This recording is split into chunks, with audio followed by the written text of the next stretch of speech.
कृष्णाय वासुदेवाय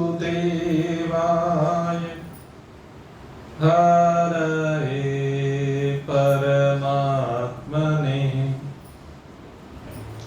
प्रणतक्लेशनाशाय गोविन्दाय नमो नमः। नारायणाय नमोस्तुते। सद्गुरुदेवाय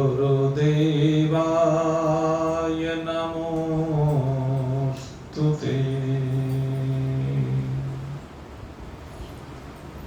उपस्थित भाग्यवान सज्जन वृंद, कल बहुत ही सुंदर चर्चा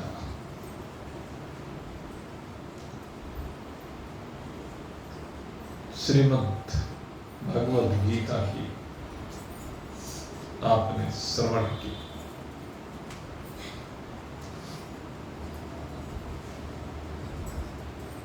और ये चर्चा मैं कहता हूं सर्वोपरि चर्चा है। इस मैं को हटाने वाली चर्चा है। वो मैं जो बार बार भटका रही है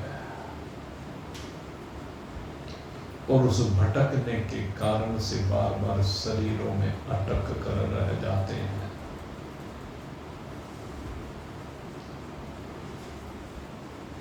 भाई ये भटकाव अगर मिट जाए तो अटकाव भी मिट जाएगा। और भटकाव इसलिए नहीं मिटता है कि शरीर और शरीर के संबंधी नहीं मिटते हैं, नहीं भूले जाते हैं। हम उन्हीं की यादों में उन्हीं को देख देख करके इस संसार सागर में भटक रहे हैं और इसीलिए बार बार उसी जाल में अटकते चले जाते हैं। कभी बेटे के जाल में, कभी पोते के जाल में, कभी पति पत्नी के जाल में, माता पिता के जाल में फंसते चले जाते हैं। और भाई देखो, इस फंसाव से बाहर निकलने का एक ही उपाय है कि जो भगवान की आज्ञा है उसे मान लो।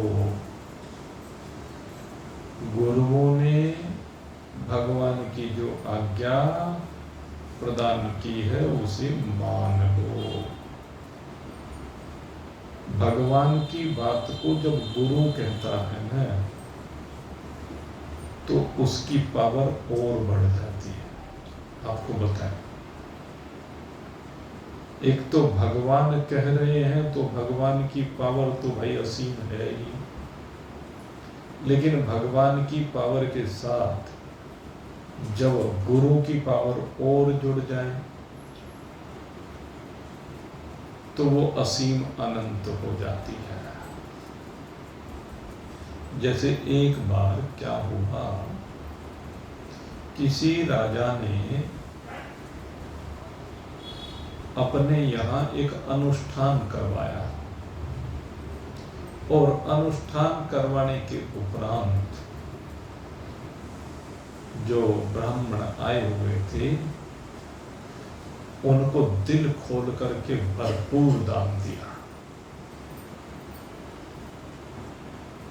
मैं जैसे कहता हूं ना कि भाई दान भरपूर दो, इतना दान कि जो ब्राह्मण है वो तृप्त ही ना हो, अपितु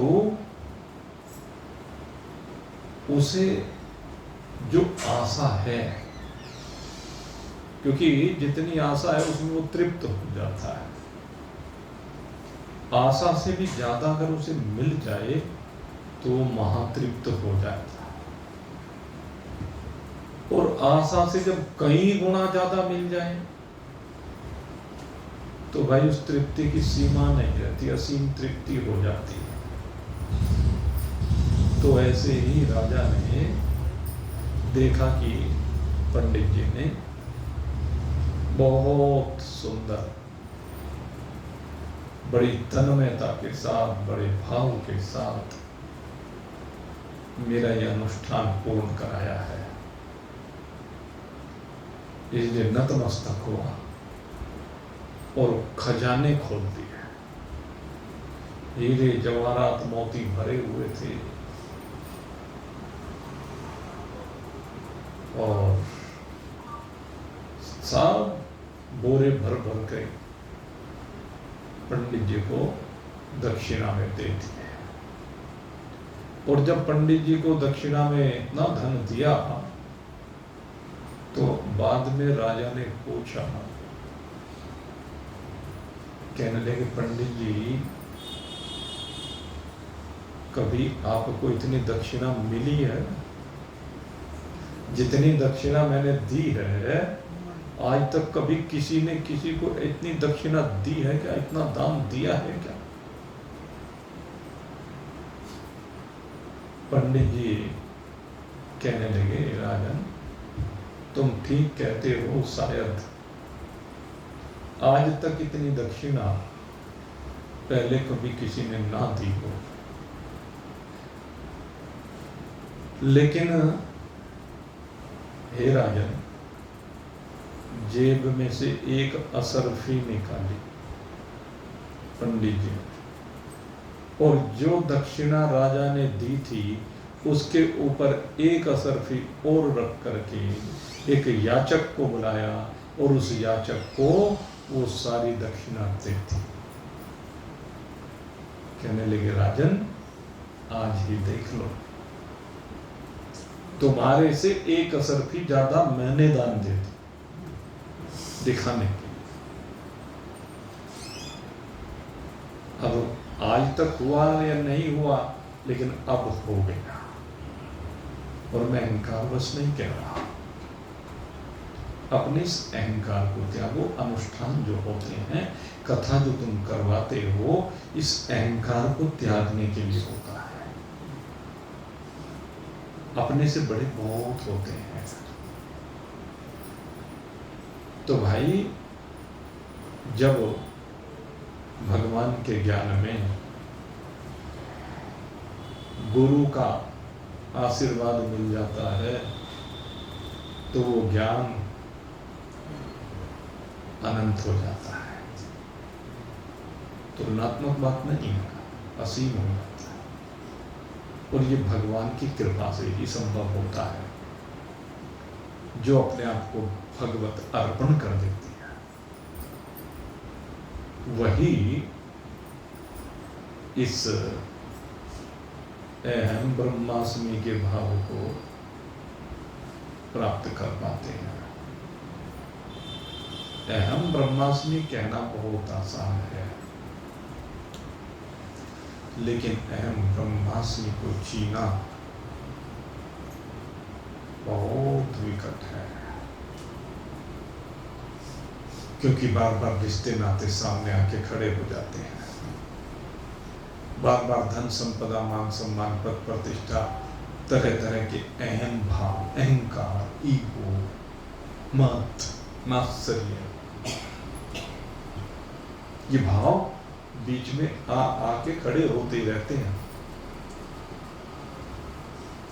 और जिसने समझ लिया कि ये भाव प्रारब्ध ने इसलिए भेजे हैं कि मुझे ठोक ठोक करके परखना चाहता है। जैसे कोई कुम्हार होता है ना, और वो हारे में वो जो उसका जिसमें मिट्टी के बर्तन बना बना करके रखता है और फिर निकालता है ठंडी होने पर अग्नि, तो उनको ऐसे ठोक ठोक करके देखता है कौन सा पक्का है कौन सा कच्चा है। तो वही भाव है भाई। ये भगवान ये प्रारब्ध के जो थपेड़े भेजता है उसमें ठोक पीट के देखता है कि अभी कच्चा है या पक्का है। बार बार मुंह पे थप्पड़ मारता है और थप्पड़ मार मार के कहता है कि तू जो अपने को मैं करता है देखो जरा तेरी मैं में कितना दम है। भगवान ये परीक्षा लेता है। जो बहुत बड़ा सेठ है उसे एक टुकड़ा भी खाने के योग्य नहीं छोड़ता। कई बार ऐसा चक्र भी हमें फंसा देता है कि एक रोटी भी ना खा सके। फंस जाता है चक्रव्यूह में, बीमारी के चक्रव्यूह में फंस जाए, ग्रह कलेश में फंस जाए, झगड़े में फंस जाए, भले ही सेठ हो तो जब फंस जाता है तो उसका दिमाग खराब हो जाता है और सारा अहम ब्रह्मास्मि का भाव बहते दरिया में बह जाता है।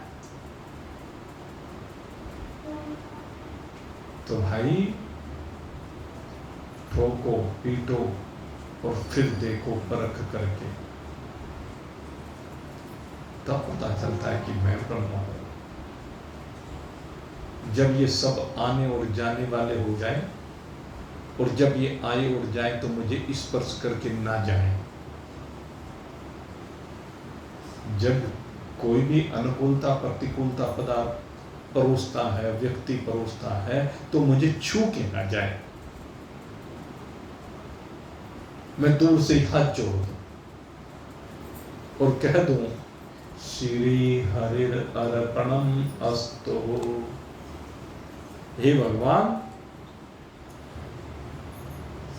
ये सुख भी और ये दुख भी दोनों ही मुझे प्यारे हैं।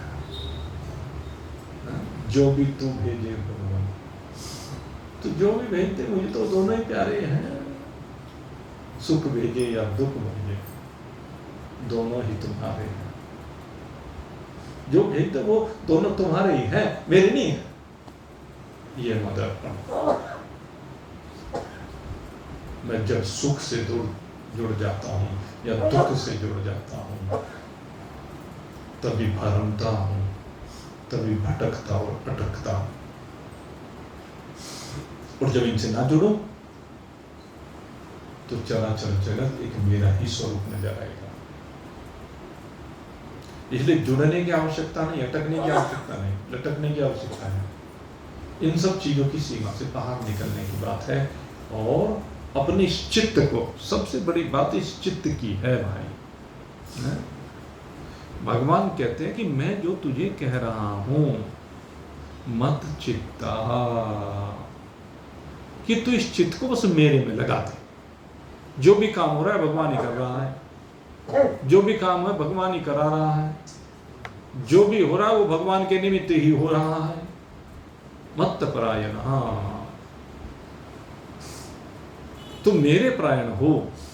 मत चित्तः सर्व दुर्गानि मत प्रसादात तरिष्यसि।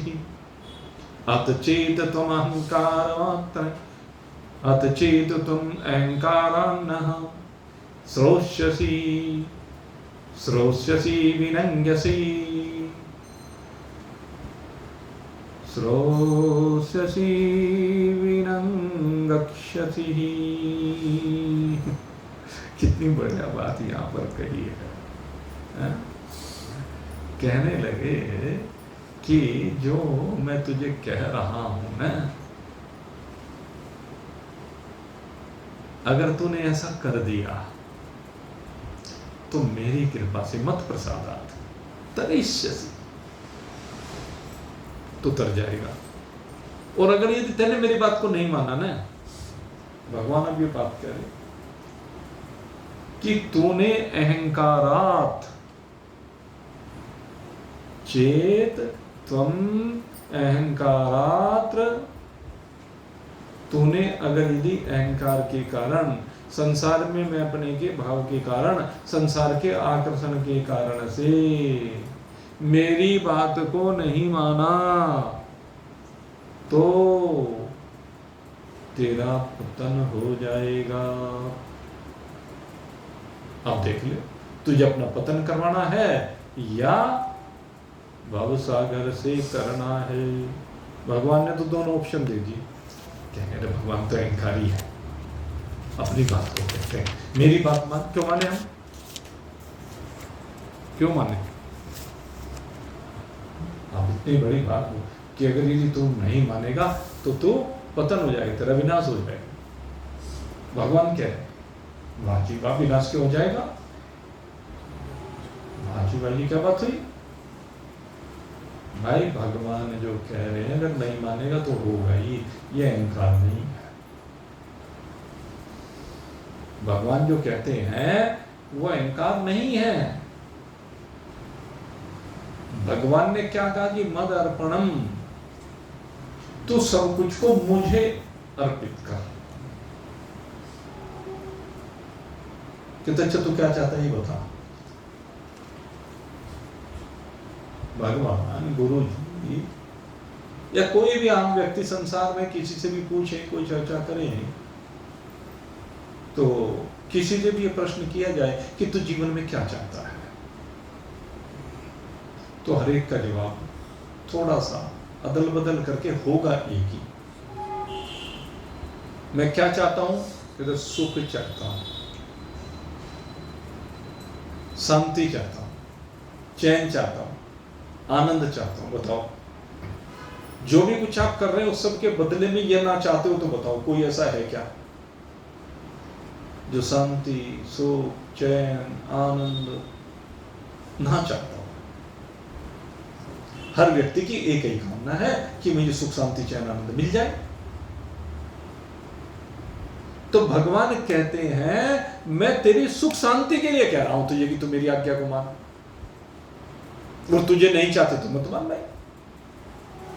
अगर नहीं मानेगा तो तेरा सुख चला गया, शांति चली गई, चैन चला गया, आनंद चला गया, इसका विनाश हो जाएगा। भगवान कह रहे अब तू देख ले तुझे क्या चाहिए। अगर ये चाहती हो तो मेरी बात को मान ले, क्योंकि जो रास्ता मैं तुझे दिखा रहा हूं उससे सुख, शांति, चैन, आनंद मिल जाएगा। कैसे मिलेगा? कैसे मिलेगा? कहने लगे जब तेरा अनअटैचमेंट होगा, जब तेरी अनासक्ति होगी, जब तेरा चिपकाव नहीं होगा, जब तेरे चित्त की वृत्ति केवल परमात्मा के अलावा कहीं बहेगी ही नहीं। झगड़ा हुआ तो झगड़ा भगवान तेरे अर्पण, सम्मान हुआ तो भगवान तेरे अर्पण। सारी वृत्तियां क्या हुई? भगवान तेरे अर्पण, अर्थात भगवत निमित्त, अर्थात भगवत परायण। ये सब क्या होगा कि सारे का सारा बस एक तरह की वृत्ति है, केवल एक वृत्ति, भगवत अर्पण, भगवत अर्पण, भगवत अर्पण, हरि अर्पण। दूसरी वृत्ति है ही नहीं। सोच के देखो, अगर एकाकार वृत्ति हो जाए, एक परमात्मा का वृत्ति हो जाए, दूसरी तरह की वृत्ति हो ही नहीं, तो फिर क्या पता चलेगा कौन बेटा, कौन बाप, कौन माँ, कोई भाई बहन, पता चलेगा कुछ? जब सर्वत्र वृत्ति ही एक होगी, उसके अलावा दूसरी वृत्ति होगी ही नहीं, तो भाई दुख कहां से आएगा? ये दुख, ये झगड़ा, फसाव कहां से आता है? जब तरह तरह की वृत्तियां होती हैं, तरह तरह के भाव होते हैं, और जब एक ही परमात्मा का भाव होगा तो भाई कहां से आएंगे? और जब एकाकार वृत्ति होगी तभी सुख, शांति, चैन, आनंद होगा। नहीं होगी तो नहीं होगी। और भाई ये नियम सब पे लागू होता है, कहने वाले पे भी लागू होता है, सुनने वाले पे भी लागू होता है। इस खोपड़ी को शांत करना सीखो। भाई मैं बार बार कहता हूं, ये खोपड़ी संसार के झमेलों में ज्यादा फंसी रहती है। जरा मौन रहना सीखो, मौन होना सीखो। हमने देखा बड़े बड़े कथावाचक भी मौन होकर बोलते रहते। जबान है कि वो बस रुक के नहीं देती। बहुत लोगों को ऐसा बोलने का शौक है कि उनसे चुप हुआ नहीं जाता, और इसीलिए शांत नहीं रहते, इसीलिए सुखी नहीं रहते। कथावाचकों ने जो बोलना है सो मंच पे बोल दिया। उसके बाद भी कोई कहे कि गुरुजी कुछ बता दो, अरे जोन सा 1 घंटे में तेरे को बताया, 2 घंटे में, 3 घंटे में तेरे को बताया, क्या वो तेरी समझ में नहीं आया? वो सारा बताया ही तो है, सारा रास्ता ही तो बताया सुख का, और तुझे सुख ही तो चाहिए, इसके अलावा और क्या चाहिए? तो तुझे कोई और अलग से चूर्ण दिया जाए? कहां से दे? जो कथा में प्रसाद मिल गया उससे बढ़कर और दूसरी चीज कहां मिल सकती है? जो कथा में स्पष्टीकरण हो गया, जो कथा में पूरा डिटेल में समझा दिया, वो अकेले को बैठ के नहीं समझाया जा सकता। कथा में बहुत विस्तार हो जाता है विषयों का, तो उनको ग्रहण करने की आवश्यकता है। तभी तो निर्वृत्ति हो सकता है, निष्काम हो सकता है, अकाम हो सकता है, तेरे कर्म बन जाएंगे जब भगवत अर्पण होगा। यही बात भगवान समझा रहे हैं। इसलिए मेरी आज्ञा कहते हैं भगवान कि यही है कि तू अहंकार से विरहित होकर, जो अहंकार का आश्रय ले रहा है उसके कारण से तू कभी कुछ कहता है, कभी कुछ कहता है। अर्जुन को संबोधित करते हुए भगवान कहते हैं, तूने क्या कहा? यद अहंकारम आश्रित्य, यद अहंकारम आश्रित्य न योतस् इति मन्यसे, मिथ्ये से व्यवसायस्ते प्रकृतिस्त्वां नियोक्ष्यति। कहने के तो जो बार बार कहता है नहीं कि मैं युद्ध नहीं करूंगा, ये धनुष्मान उठा के तूने एक तरफ रख दिया, कहने लगे तेरा जो निश्चय ये बेवकूफी है, ये मिथ्या है, झूठा है, तू अपने आप को धोखा दे रहा है। नहीं, क्या बात करते, मैं सत्य कह रहा हूं, तू अपने आप को धोखा दे रहा है।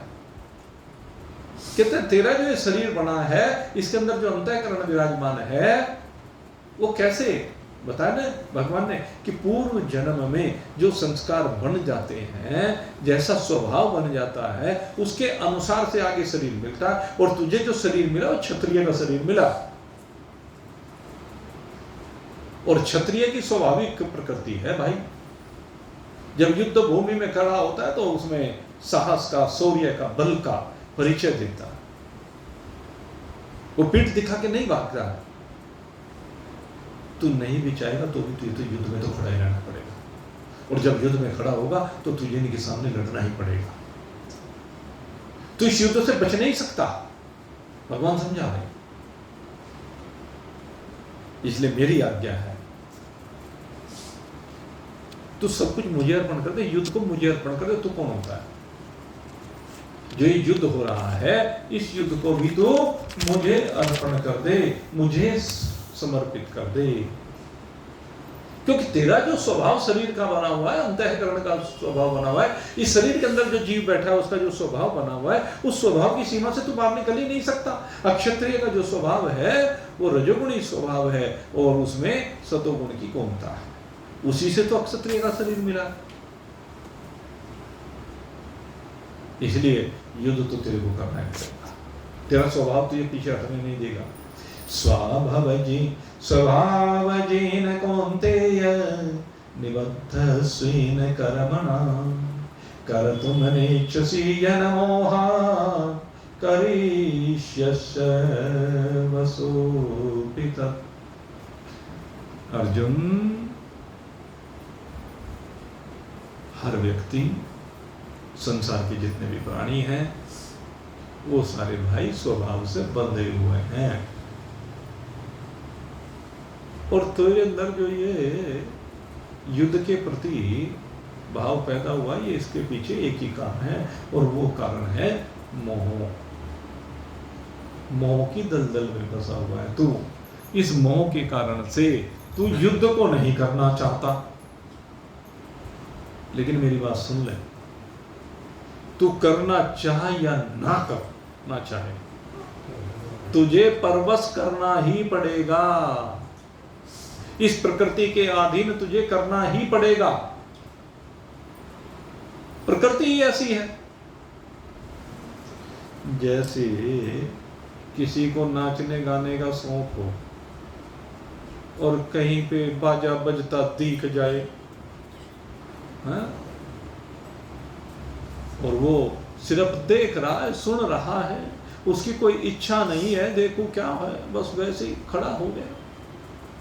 और आप देखना, जैसे ही वो उसको देखने लगता है, सुनने लगता है, पैर अपने आप ही चलने शुरू हो जाते हैं, कहने की जरूरत ही नहीं पड़ती।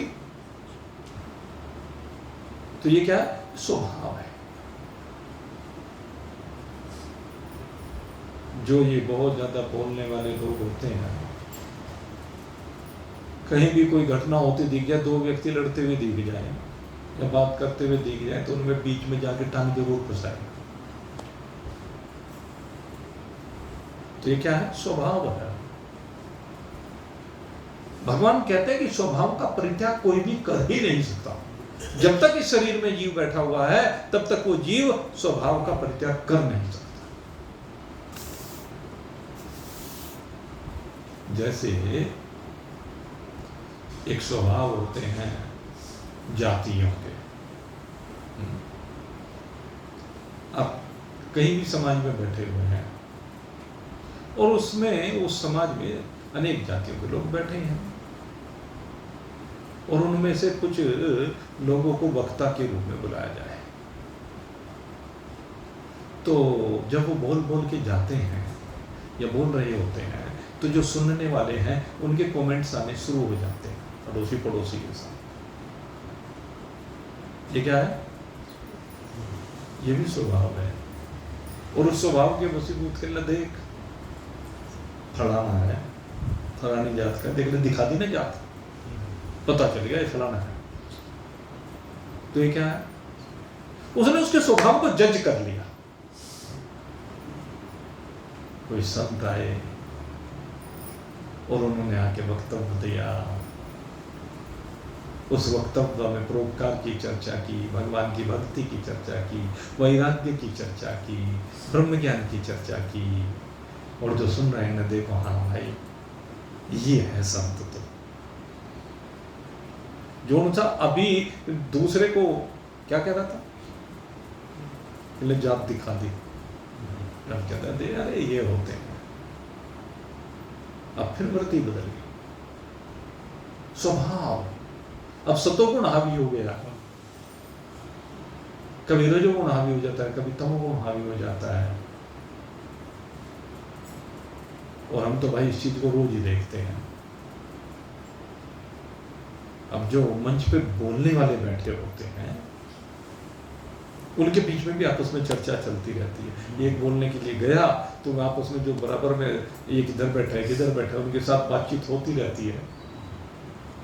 देख क्या बकवास कर रहा, यहाँ ये बात बोलने की थी क्या?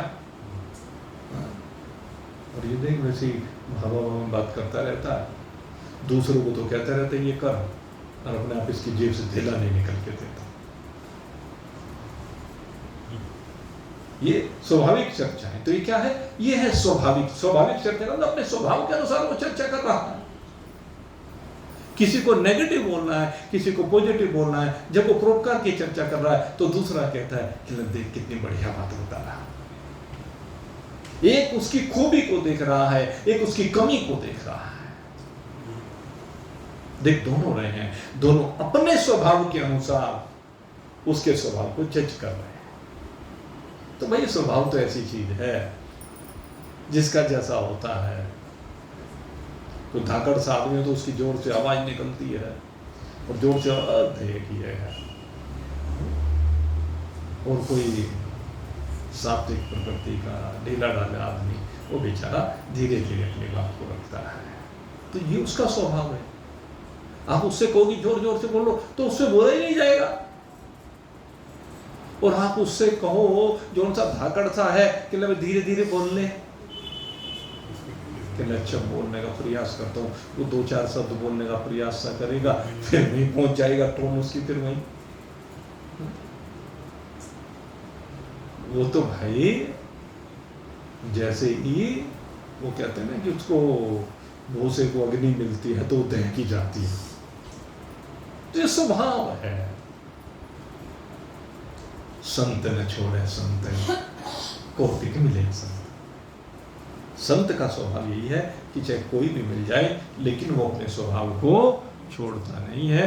तो भगवान भी अर्जुन से यही कह रहे हैं, अर्जुन तो अपना स्वभाव छोड़ नहीं सकता, स्वाभाविक, कोई नहीं छोड़ता स्वभाव। अब भगवान बहुत बढ़िया बात अब कहने जा रहे हैं। ये जो श्लोक अब आ रहा है इसमें बहुत सुंदर बात है। ये जो स्वभावों की भिन्नता है, सबके स्वभाव जो भिन्न भिन्न हैं, कहते भगवान ने सबको बनाया, सबके शरीर भगवान ने बनाए, लेकिन ये भिन्नता क्यों बनाई, अलग अलग क्यों बनाए सबके? तो उस प्रश्न का उत्तर यहां अब भगवान देने जा रहे हैं।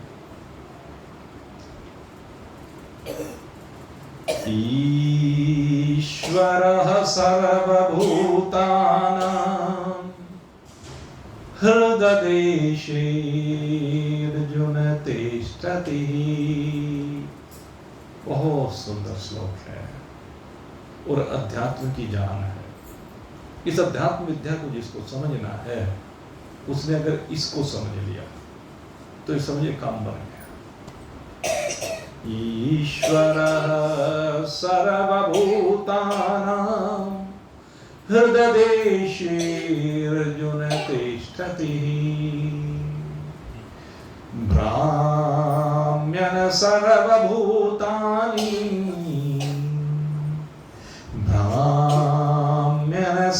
सर्वभूतानि यन्त्रारूढानि मायया यन्त्रारूढानि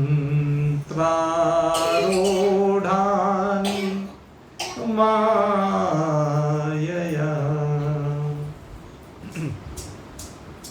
कहते हैं भाई भगवान सबके हृदय में बैठा हुआ है। अर्जुन इस बात को समझ ले। कहने जी जब भगवान सबके हृदय में बैठा हुआ है तो सबके कर्म एक जैसे होने चाहिए, सबके स्वभाव एक जैसे होने चाहिए। नहीं अर्जुन, यही तो नहीं होता। सबके कर्म सबके स्वभाव एक जैसे नहीं होते हैं। लेकिन प्रभु होते क्यों नहीं? शिष्य भी पूछता, आप कह रहे हृदय में बैठा है, हृदय में बैठा तो है लेकिन पता तो नहीं तुझे। हृदय में जो बैठा हुआ है तो ये पता नहीं, उसकी अनुभूति नहीं, उसको देखता नहीं। कमी कहाँ है? जो हृदय में परमात्मा बैठा हुआ है उसको हम देखते नहीं, क्योंकि पहले तो बात हमें पता ही नहीं कि बैठा है। ये तो सत्संग में पता चलता है। अब गीता जी पढ़ ली तो पता चल गया कि ईश्वर हमारे अंदर ही बैठा हुआ है। हम तो न जाने कहां कहां धक्के खाते फिरते हैं भगवान को ढूंढने के लिए। वहां भी बैठा है ईश्वर, वहां भी बैठा है। यद्यपि ईश्वर सब जगह बैठा है, हकीकत तो ये है, लेकिन कुछ जगह पर विशेष रूप से बैठा है। कैसे भाई? वो आता है ना, जैसे गोस्वामी जी ने कहा, हरि व्यापक सर्वत्र समाना, प्रेम से प्रकट होई मैं जाना। ईश्वर सर्वत्र समान रूप से विद्यमान है, इसको समझने की जरूरत है। ईश्वर सर्वत्र समान रूप से विद्यमान है, लेकिन प्रेम से प्रकट हुई मैं जाना। परमात्मा प्रेम से प्रकट होते हैं। जिस हृदय में विशेष रूप से प्रेम होता है वहां पे प्रकट हो जाते हैं। सब जगह होते हुए भी हर जगह दिखते नहीं है, हर जगह अनुभूत नहीं होते हैं। कैसे? कोई उदाहरण दो। कहने लगे ये धरती देखते हैं आप? हाँ, धरती तो सबको दिखती है, सब इसी पे रह रहे हैं, सब अनुभूत करते हैं। कहने लगे अच्छा बताओ, इस धरती में के नीचे कोई ऐसी जगह है जहां जल ना हो? जो धरती जहां पे हम विराजित हैं सब जगह जल है इसके नीचे, लेकिन वो जल प्रकट कहाँ होगा? इन्हें जहां कुआं खोदोगे, जहां पर भी आप कुआं खोदोगे वहीं पर जल निकल करके आएगा। तो भाई जहां पे पूजोगे, जहां पे भजोगे, वहीं पे ईश्वर प्रकट हो जाएगा। जैसे जल प्रकट हो जाता है धरती में से, ऐसे ही भगवान प्रकट हो जाता है। काशी में ढूंढोगे तो काशी में मिल जाएगा, मथुरा में ढूंढोगे मथुरा में मिल जाएगा, वृंदावन ढूंढोगे वो वृंदावन में मिलेगा। जिसकी श्रद्धा जहाँ पे है वहीं मिल जाएगा। जगन्नाथ जी में जाओ, द्वारिका में जाओ, रामेश्वरम जाओ या बद्रिकाश्रम जाओ, जहाँ ढूंढोगे। जिन ढूंढा तिन पाइया, गहरे पानी पे। गहराई में उतरना पड़ेगा, लेकिन और गहराई में उतरने का तरीका क्या है? गहराई मतलब इस हृदय में उतरना पड़ेगा। जब हृदय में परमात्मा बैठा है तो हृदय में तो दर्शन होंगे उसके। तो परमात्मा के अगर दर्शन करने हैं तो क्या हृदय में उतरना पड़ेगा। अर्जुन, सब जो है ना इस संसार में यंत्रों की भांति सारे शरीर हैं, और यंत्रों की भांति सारे शरीर कैसे हैं? कहने लगे देखो, आपके घर में फ्रिज रखा है, जो फ्रिज रखा है उसमें बिजली का प्रवेश होता है। तो बिजली का प्रवेश होने पर क्या होगा?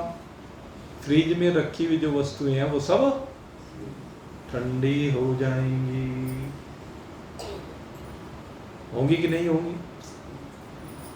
अच्छा, आपके घर में गीजर भी रखा हुआ है। अगर गीजर में बिजली का प्रवेश होगा तो क्या होगा? वो पानी गर्म हो जाएगा। फ्रिज में रखी हुई वस्तुएं ठंडी हो जाएंगी और गीजर में गर्म हो जाएगी। हीटर गर्म करेगा, ओवन में गर्म हो जाएंगी। वो भी यंत्र, वो भी यंत्र, दोनों में बिजली एक ही है, लेकिन बिजली दोनों में एक है, लेकिन जो यंत्र है वो अलग अलग मटेरियल के बने हुए हैं।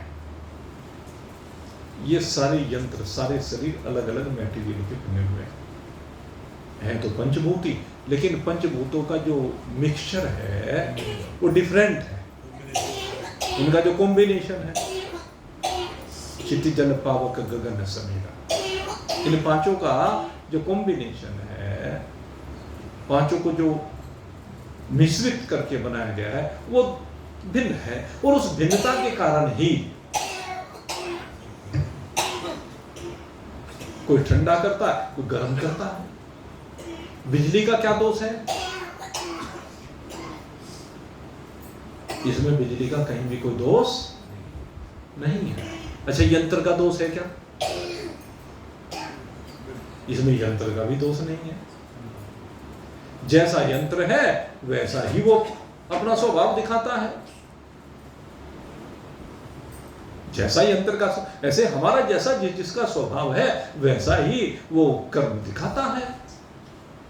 लेकिन उन सब के अंदर बिजली एक है, ऐसे सब के अंदर ईश्वर है। सर्वभूतानां, सब भूतों के अंदर एक ही ईश्वर बैठा है और वही ईश्वर आधार अधिष्ठान तो है, लेकिन यंत्रों की भिन्नता के कारण से स्वभाव सबके अलग अलग होते हैं, कर्म अलग अलग होते हैं। भगवान समझा रहे हैं, इस भिन्नता का कारण समझा रहे हैं। इसलिए कहने लगे तेरे अंदर जो ऐसी मिट्टी लगी हुई है, जिस मिट्टी से तेरा ये शरीर बना हुआ है, तो उस मिट्टी के स्वभाव से अलग निकल नहीं सकता, चाहे कितना ही प्रयास। बस एक काम कर सकता है तो कि जो भी कर्म इस मिट्टी से बनता है, कहने लगे उसे मुझे समर्पित कर दे। ओम श्री हरिर्पणम अस्तु। सीधा स्वभाव, अगर ये कर दिया तो तू मुझे प्राप्त हो जाएगा, और नहीं किया तो भाई फिर तो भटकता रह जाएगा। बार बार अवलंबन, इससे अगर मुक्त होना है तो भगवान की इस आज्ञा का हम पालन करें। और भाई सत्संगी नहीं करेंगे तो कौन करेंगे? इसलिए भगवान की आज्ञा का पालन करो और सुख, शांति, चैन, आनंद इनसे संयुक्त हो जाओ। आप सबके लिए हमारी तो यही शुभकामना है। भगवान की कृपा आप सबके ऊपर सदा बनी रहे। इन शुभ भावों के साथ आज के सत्संग को अब यहीं पर विश्राम दे देते हैं और परसों सोमवार को फिर आपसे भेंट होगी भाई। तब तक के लिए जय राम जी। बोलिए सच्चिदानंद भगवान की